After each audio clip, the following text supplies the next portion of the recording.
حبيبي. دايما طيب الملوخية. صحة. أنا فايت نام. فتت الأولاد بدك تطول؟ ليش؟ عم فكر انزل على السوق جيب تياب. ليش مو من يومين نزلتي؟ الأولاد عم يكبروا شو وقف لهم نمرون يعني؟ بس أنا ماني قادر أنضل مع الأولاد يعني عن جد ماني بهالوارد. إيه لا كنت تجيبهم. سارة جد أو مزح ما بحب هالحكي. آسفة. بس عن جد شو عندك؟ هي نزلة على السوق. عندي مشوار ضروري. لوين؟ موعد شغل. مع مين؟ مع منتج عنده عمل جديد. شو اسمه هذا العمل؟ شو بعرفني شو شفتيني قريته يعني؟ بعتذر منك، عم ضايقك. ايه ضايقتيني. ليش صاير عصبي؟ ماني عصبي. بس عن جد حاسس حالي مضغوط، انت مانك حاسه فيه وجايتيني هلا بدك تعرفي البيضة من باضة.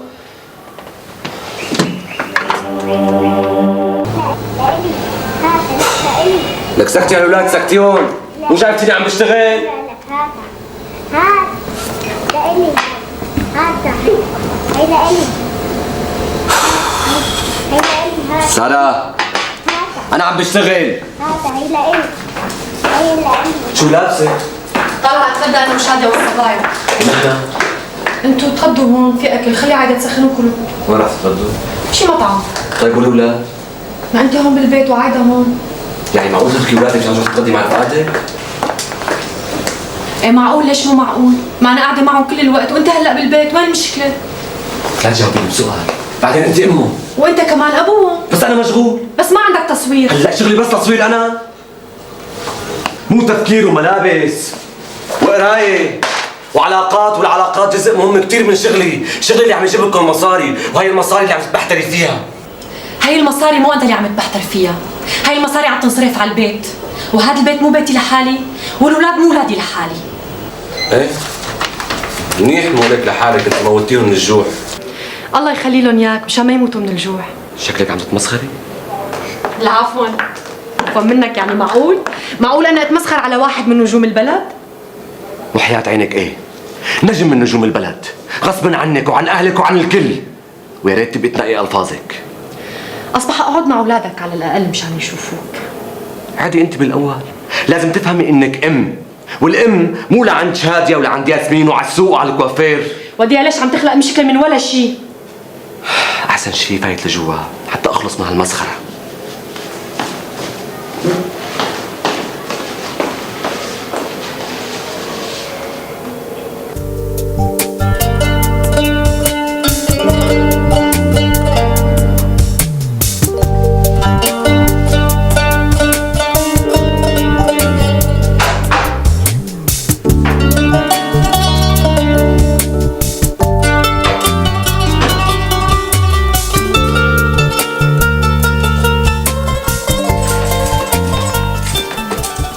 شو بعدك سهران هلا؟ عم استناك. وليش مستنيتيني بقى؟ ما بعرف نام بالبيت اذا ما كنت موجود. طيب من هلا ورايح خلينا نغير هالعادة. ليش بقى؟ ممكن تبات برا البيت؟ كل شيء ممكن، الشغل عم يتطور وانا ما عاد فاضي لهيك الالتزامات. مع مين كنت؟ سهران مع رفقاتي. مين هن رفقاتك؟ شو يعني بدي اقدم تقرير؟ هذا ما اسمه تقرير، هي اسمها مشاركة. شو يعني مشاركة؟ يعني مثل ما كنا بالأول. ايه ان شاء الله بصير. تصبح على خير.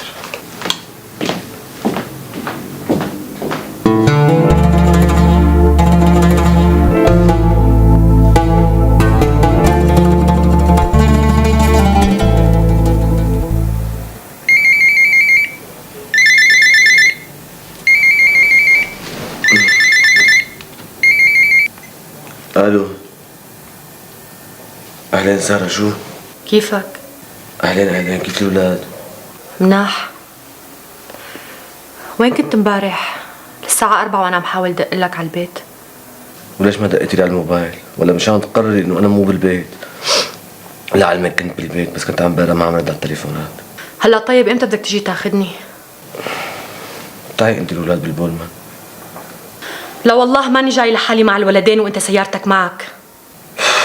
انا ماني فاضي، بس افضى بيجي باخذكم، خليكم هنيك. اوكي باي.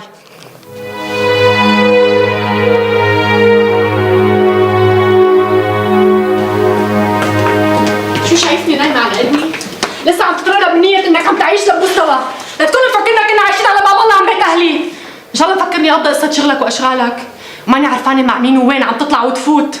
لا اكيد انت جاني. لا انا ماني جانه. بتعرف شو مشكلتي؟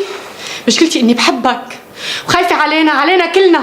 معناته لازم تهدي شوي وتكبري عقلاتك. ما عادت عيشه، ما عادت عيشه، متجوزين بالاسم بالهيئه بس بالواقع ما في شيء.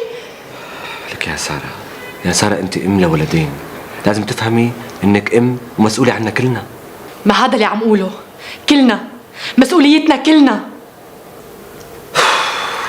هلا انت همك وين رحت وين جيت؟ خلص التفتي لاولادك ربيهم، عيب صرنا عيله. هذا اللي بدي اياك تعرفه، انت شو عم تعمل العيله؟ انا كنت بشغلك وبحياتك. يعني حضرتك ورا نجاحي؟ طبعا لا، انا اللي تعبت وشقيت لوصلت لهون، وهلا ما عاد فيني اتراجع. هاي شوط حياتي معكم، ولعلمك انا اخذت مكتب وصار لازم داوم فيه كمان. لك انا اللي مشيت معك بكل خطوه، افرح لفرحك، اتعب لتعبك، سيناريوهاتك انا كنت اقراهم، تيابك كنت نقيهم بايدي. لا ساره، لا تكبري المسألة أكثر من هيك وتاخدي لأبعاد. أصلا أنا هلأ ماني فاضي ولا عاد عندي وقت ولا أعصاب. وعندك وقت لغير شيء؟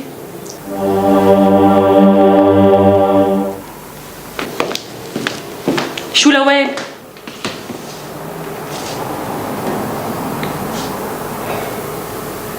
نحن لازم نبعد عن بعضنا شوي.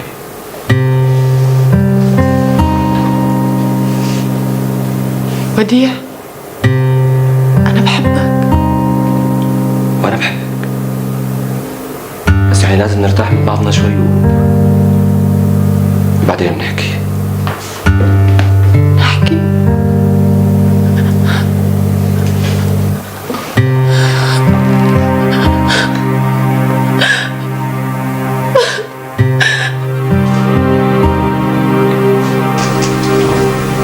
طلاق؟ على أساس نبعد عن بعضنا شوي. يبدو أن الموضوع ماشي بالاتجاه خازي شو؟ يبدو أنه ما قدر على الارتباط، أو يبدو ما بعرف. أنا ما بعرف.